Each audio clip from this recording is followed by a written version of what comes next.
Can I handle the pain of childbirth? Welcome back to the podcast, everybody, and thanks for joining me for another episode. Thank you for joining me for another episode. I'm fine. Everything's fine. I'm trying something new. I'm trying to record the audio for the podcast and also a video at the same time. In the last couple of episodes, there was a couple of times that I used my hands to illustrate something and then realized that it would be helpful for people to see my hands. Excuse me, we have our first burp on camera now. It would be helpful for people to see my hands, but they can't see my hands because podcasts are audio.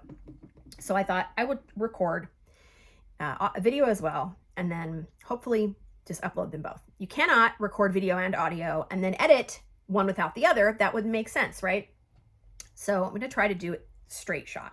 That's how we're going to try. So before we get going, a reminder that my online hybrid class will be kicking off its next cohort in the first week of March. This is a class that meets every week for 4 weeks on Sunday. We have 2 hours of instruction and question and answer time as well. And this class essentially emulates my in-person class, just over a longer period of time.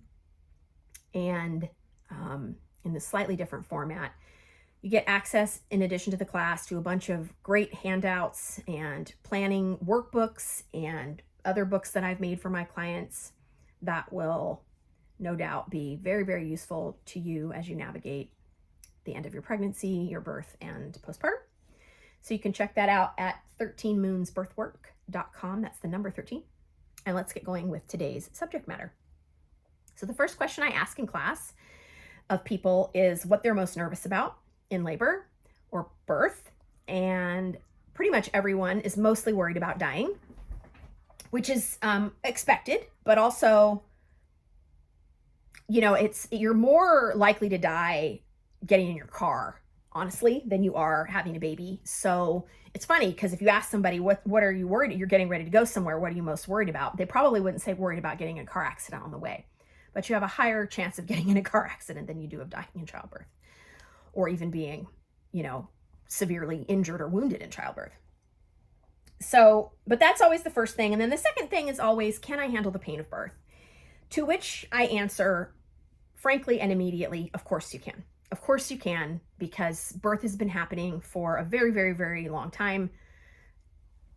Thousands and thousands and thousands of years as humans. And before that, mammals and other creatures with placentas.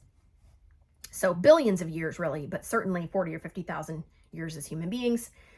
And only the last couple of hundred have we had anything for pain, to manage pain.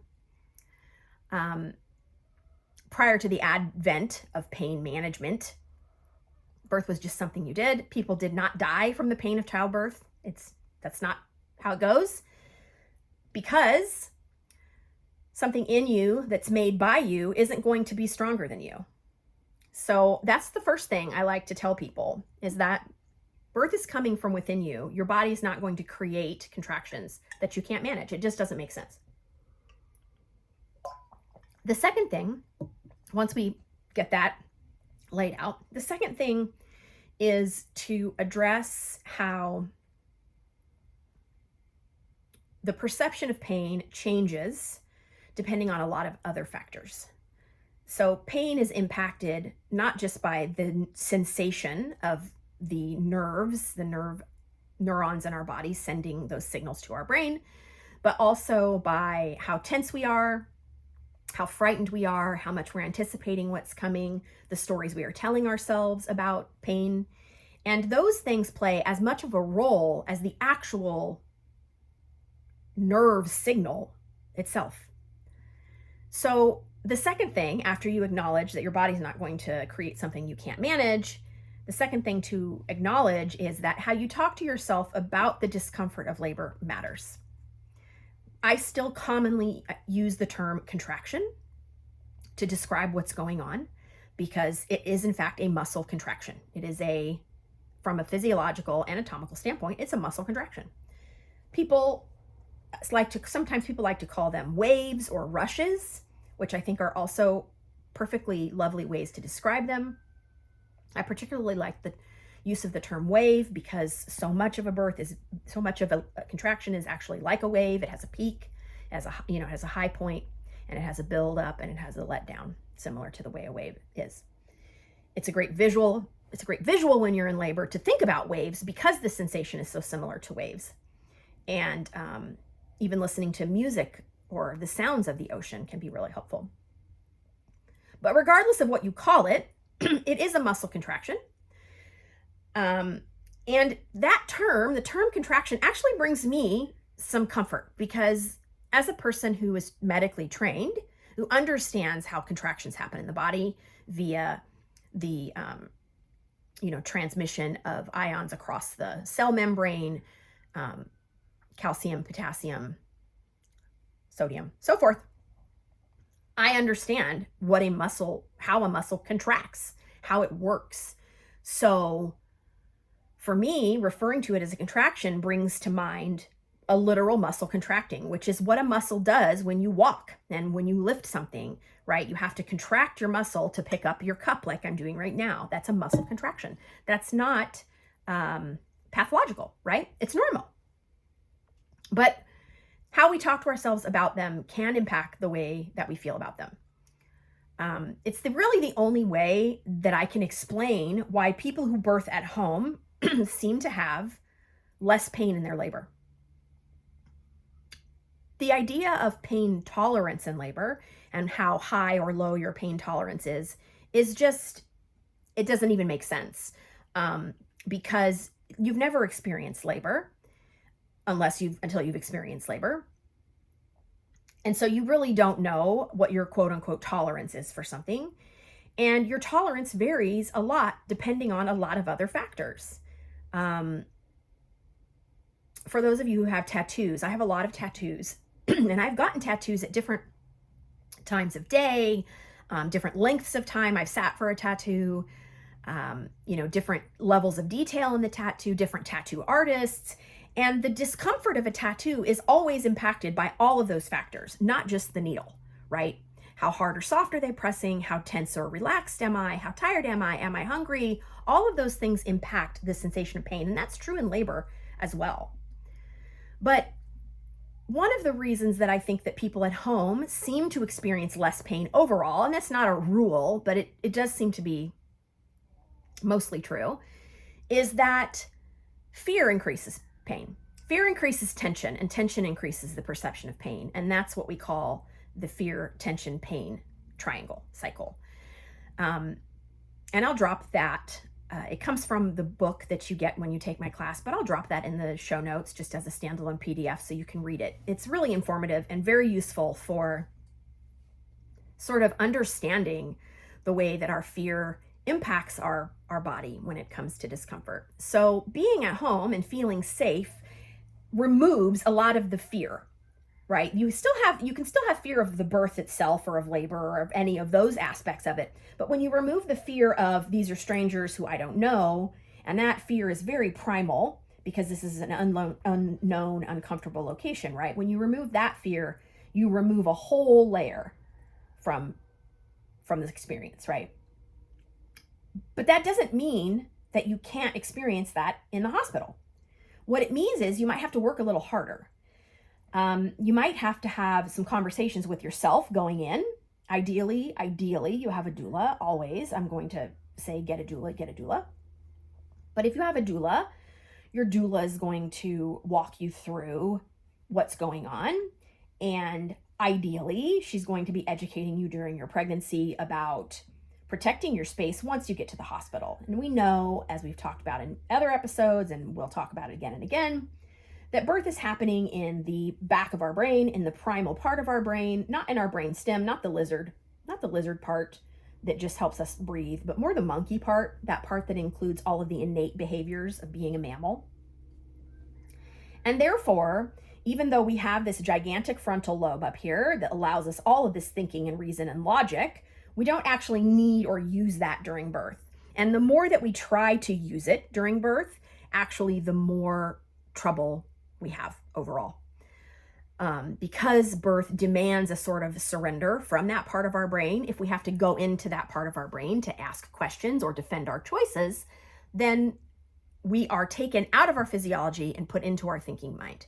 So one of the ways to protect yourself from this in the hospital is to make sure you're going into the hospital with a really clear birth preference sheet or birth plan that you've discussed with your physician ahead of time. You know you're not going to get backlash from them, at least, about some of your choices. If you've chosen, for example, to opt to not have an IV or to have intermittent or infrequent monitoring or no monitoring at all, or whatever you want it to look like, so that you don't have to defend those choices when you get to the hospital. Informed consent means that you're given all of the choices and all of the possibilities of those choices, and then you have time to make a decision uninterrupted by anyone outside of you and your partner, or you, your partner, and your doula if you want her advice or opinion, but that you're allowed to make that decision and that that decision is then respected. Informed consent does not include coercion or fear-mongering or telling people their baby could die.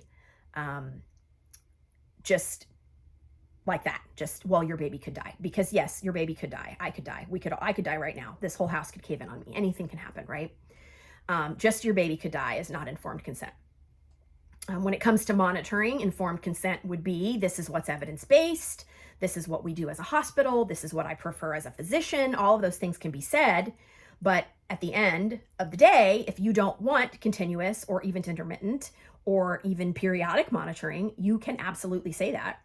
So ideally, you have this all worked out before you get there so that you don't have to fight the battle when you get there. Because what will happen sometimes is that your nurse, who is trying to follow hospital protocol, will actually call your physician and try to get your physician to talk to you through the phone, either on speaker or literally get on the phone with you to tell you why you need XYZ intervention. My experience of this happening is that the laboring person will almost always acquiesce, give in to whatever the physician is asking them to do, because of course you are in a state where you are not working from your logical mind and you just want everybody to be quiet and leave you alone. So your answer is based more on a desire to be left alone than it is on what you actually want very often. When people do dig their heels in and stand their ground, even if they have to fight a little bit, once their wishes are respected, then they can kind of go on their way. What we don't want to get into is a situation in the hospital where we're having to battle over and over and over again for the same thing. So if you go into triage to be, checked when you get to the hospital to make sure you're in labor, and you say, I don't want an IV now and I don't want an IV later, and they say, well, you need to get one, and then you explain yourself again and they agree, but then you go to the room and you get the same talk again. That's what we don't want to get into, because again, we don't want to be taken out of the physiology. This is going to increase your pain. This is going to increase your experience of pain. The other things that really increase our pain experience in birth is the inability to move about freely, which means if you are stuck on a bed, or you have to be still while someone puts an IV in, or any of those things, at least temporarily impact your ability to manage the sensations that you're feeling. So this is one of the reasons why a doula will usually tell you to stay home as long as you feel safe, ideally until you're well into active labor or even beyond that. I tell my clients, if it's their first baby, they can wait until they're feeling, we can wait until they're feeling pressure in their bottom continuously, or even until they get a little bit pushy before we go to the hospital, because most first-time moms have a little bit of pushing time ahead of them before their baby's going to be born. And if they truly want a low or no intervention birth, walking into the door and having the baby within an hour is a great way to achieve it. They really don't know what hit them. And it's honestly kind of funny because they kind of run around panicking as if there's an emergency happening, when really it doesn't matter what anybody in the room does, the baby's just going to come out. And that's what's going to happen. But that can increase your perception of pain. And then the other thing to be aware of is that your body is going to produce endorphins that are truly better than any other thing they can give you in labor. There is nothing they can give you in labor for quote unquote pain relief that is going to meet you better than your own endorphins. And this is why, if you've ever watched somebody give birth without medication, or you've seen a video of someone birthing without medication, as soon as the baby's out, within a few seconds, really, usually within 15 seconds, the mother is holding the baby and has completely forgotten, right? She's just like, oh my gosh, I can't believe I did that, or something of that nature. Usually women, when they're really left alone, they have a pretty similar pattern. If they're not being told what to do, or they don't feel that there's an expectation of what they're supposed to do, and people are just sort of standing back, what usually happens is the baby is born and the mother will either guide the baby to the floor or bed in front of her, or just let it come out and sort of hit the ground. And then she'll take a moment and kind of look up to the ceiling or the sky. And this is so meaningful to me, whether you're religious or spiritual or whatever. It's like that surrender of, this was bigger. Oh, wow, this was really something. What just happened, right? We innately just kind of look to the universe or to God to be like, whoa. And then our brain does a quick shift, a quick gear shift from one hormone stream to another. The pain is now gone, right? Those endorphins are still there. There's still adrenaline there, which is keeping you and baby alert. And then mom will pick baby up and hold baby and connect with baby, and has forgotten completely about the discomfort of any of it. That's an important, evolutionary development, who knows when those endorphins became a thing, ideally always. But I think it's really fascinating to watch other mammals birth. And I live on a farm, so we have cows and we have, mammals birthing not infrequently around here. And mammals on the whole, besides human, don't seem to be in very much pain when they're birthing. They seem curious about what's going on. And you'll see a cow kind of turn around and look at her abdomen and even lick it, and then just turn back around and eat grass. And my feeling about why this is because without that added layer of fear, because they don't have that frontal lobe ability to think and be afraid, all they know is brainstem fear, threat of life fear, fight or flight fear, right? There's a predator, there's a danger of some kind. As long as they're safe, which is, they will seek safety and privacy on their own for the most part. Think of cats and dogs. Where do they have their kittens and puppies? Closets, under beds, things like that, corners, boxes, right? Humans are no different, but they will find their safe space and then they will do their labor there. And they're curious about what's going on, but because they are not afraid, they don't seem to perceive it as being painful as much as it is just sort of a sensation. That's odd. What is that? What is that feeling? And this is one of the reasons that I think the mind-body connection between the way we perceive pain is so important. That, and I have seen women have orgasmic birth. I've seen it. And I'm part of a group of orgasmic birth practitioners who has studied with the woman who made the original movie about orgasmic birth, Deborah Pascale-Bonaro, whose work I will link in the show notes. When you've seen someone give birth orgasmically, or even just ecstatically, where they don't seem to be in any pain, the only explanation for that is their mind. Because the same thing is happening in their body that's happening in your body, or that has happened in my body, right? The actual physical action of birthing a baby is the same, regardless of your body. So the only thing that makes sense is that they have rewritten those scripts around sensation in their mind, and they have changed that from this is going to hurt to this is going to be intense, or this is going to be big, or whatever term works for them to define it. And this is good work to do during your pregnancy.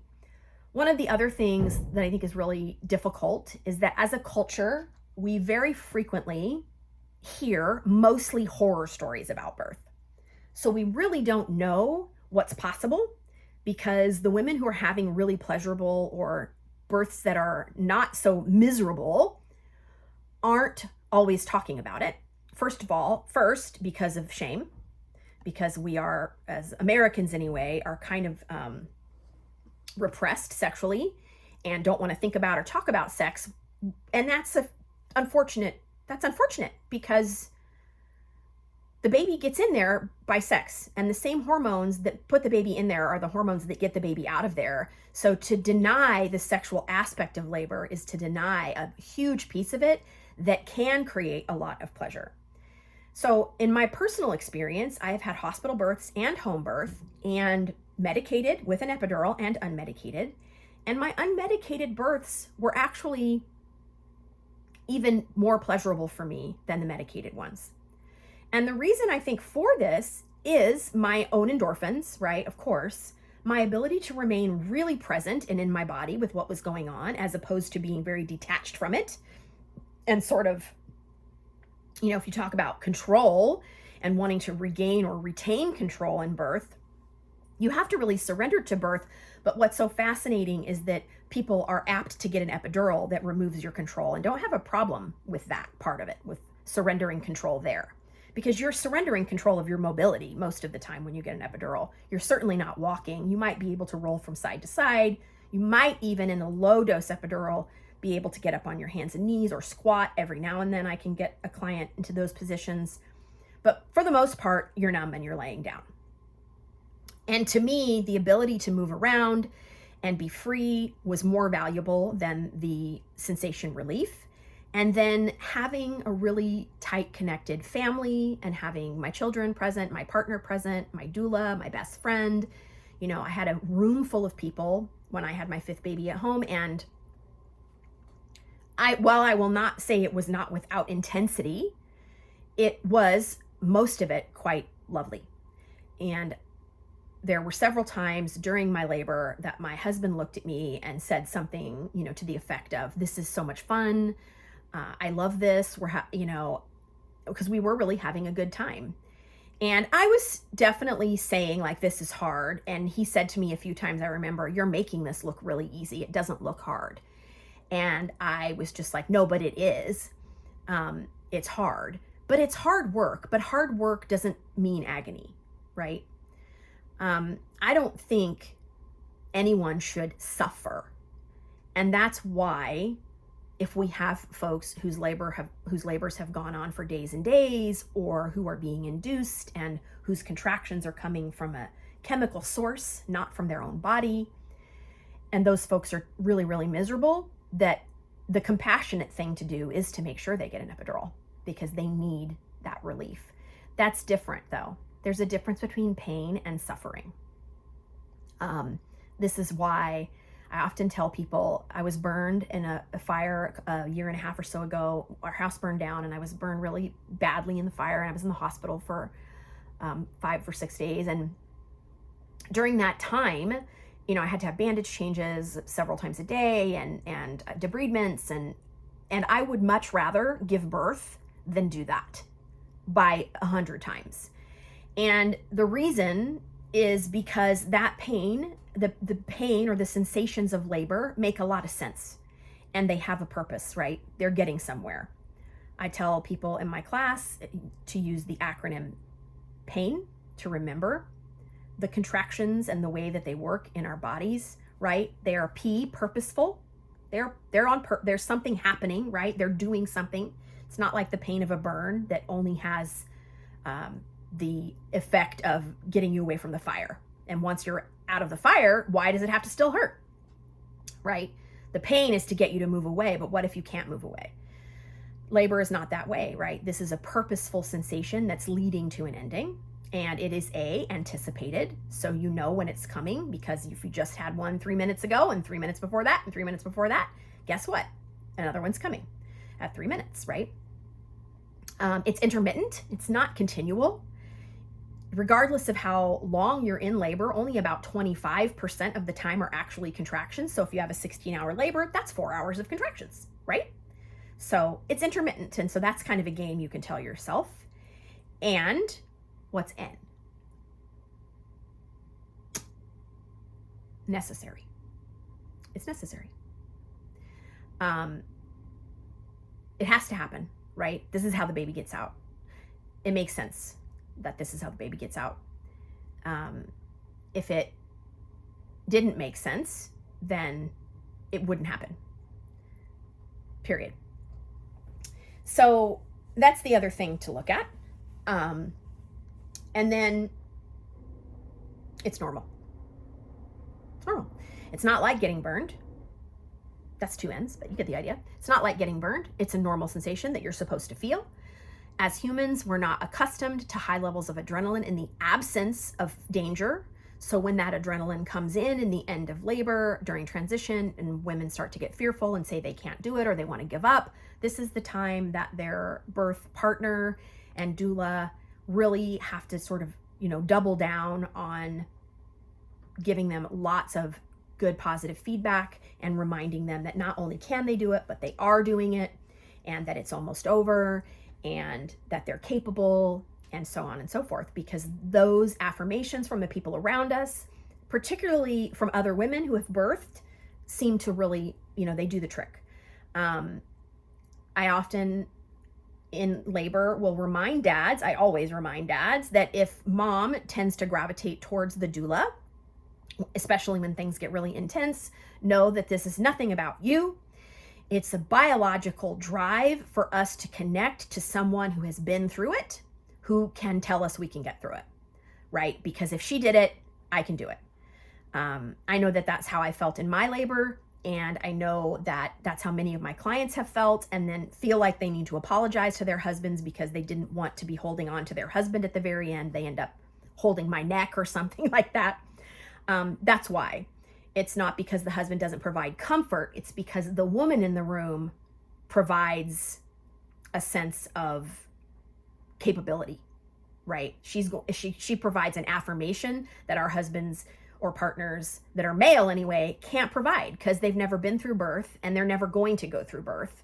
So looking at them and saying, I can't do this, them saying, yes, you can, doesn't mean as much to you as it does if I say it, right? It's nice to have your partner's belief, but in those moments, I will have had dads before that have, that when their partners say that it really hurts, they'll say, I know. And the laboring person will say, no, you don't know. You don't know. And that's true. They don't know. So I tried to tell dads, don't say I know, because that doesn't help. But either way, right, we're kind of search the room for the face that tells us we're capable. And that's often the doula, or if you don't have a doula, your nurse. I did not have a doula with my first two kids, and I clung to my nurse for sure. As a nurse, as a person who was a nurse in labor and delivery, I have those clients who I will never forget for that very reason, because at some point during their birth, they really needed someone outside of them, and they looked to me. Now, that all being said, everybody has within them all that they need to do the birth, to do it without any assistance at all.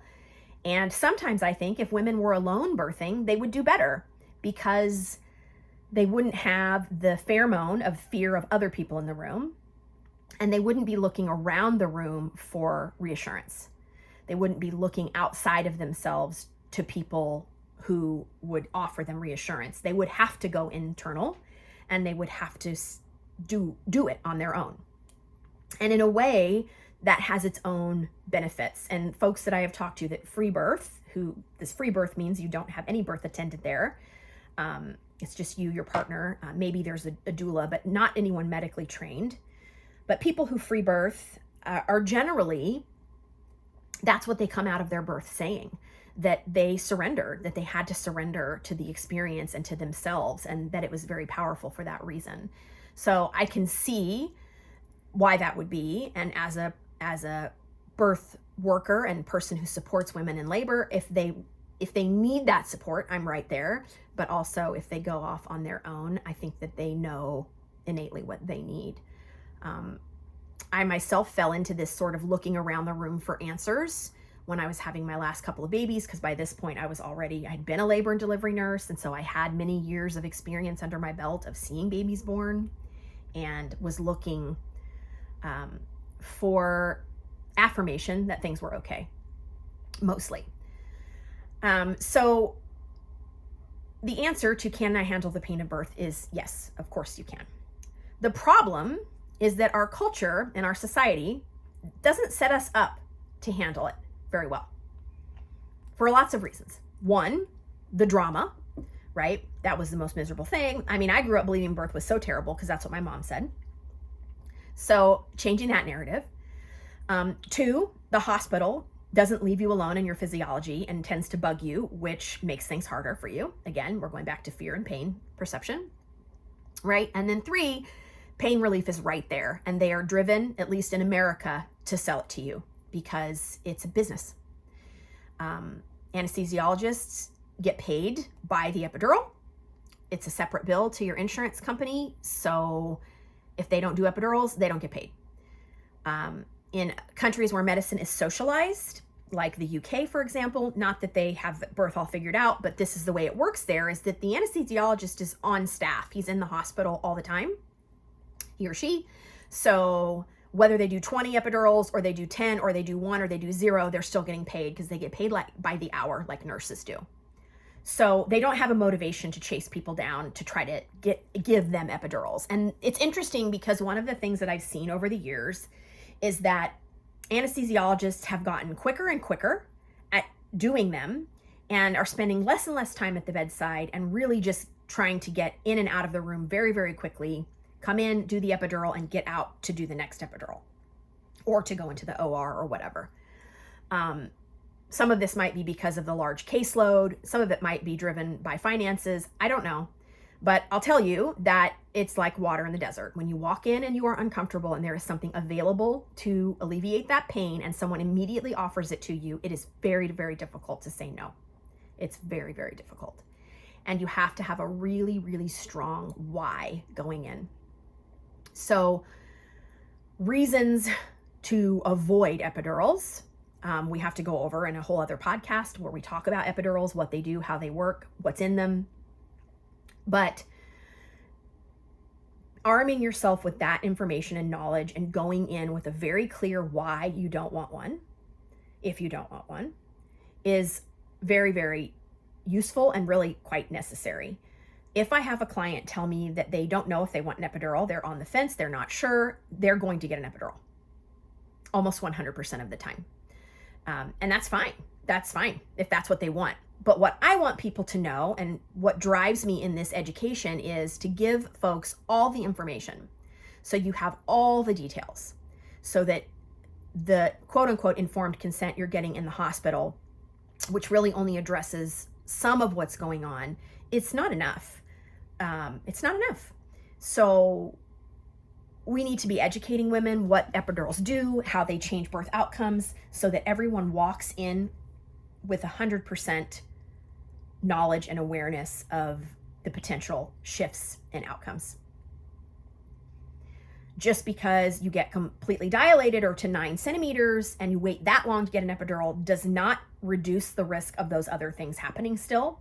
Length of labor being increased, length of pushing being increased, your, tearing being usually more severe in a supine position, and then with the added piece of I can't feel my body, so I'm pushing and tearing because I would be guarding if I could feel it. So you have to know all those things, and you really need to be informed and walk in with a real clear idea of what you want before you get there. When I have clients that say I didn't want the epidural and I got one, that are disappointed in themselves, the first thing I remind people again is that the system is not set up to support you in that way. It's very, very difficult. You really need external support in the hospital. You really need a doula. You need someone to help you navigate not just the labor and the birth, but the politics of the hospital so that you can get space and so that you can get what you desire, and so that she can create space between you and care providers in the hospital so that you and your partner can discuss things and have time to think about things. And if you don't have that, and you don't have education, and you don't trust birth, and you don't understand what's happening in your body because no one taught you the physiology, all of that stuff equals fear, which equals a greater perception of pain. And you're already in a place where they have pain relief available. So it's very easy to elect and say yes.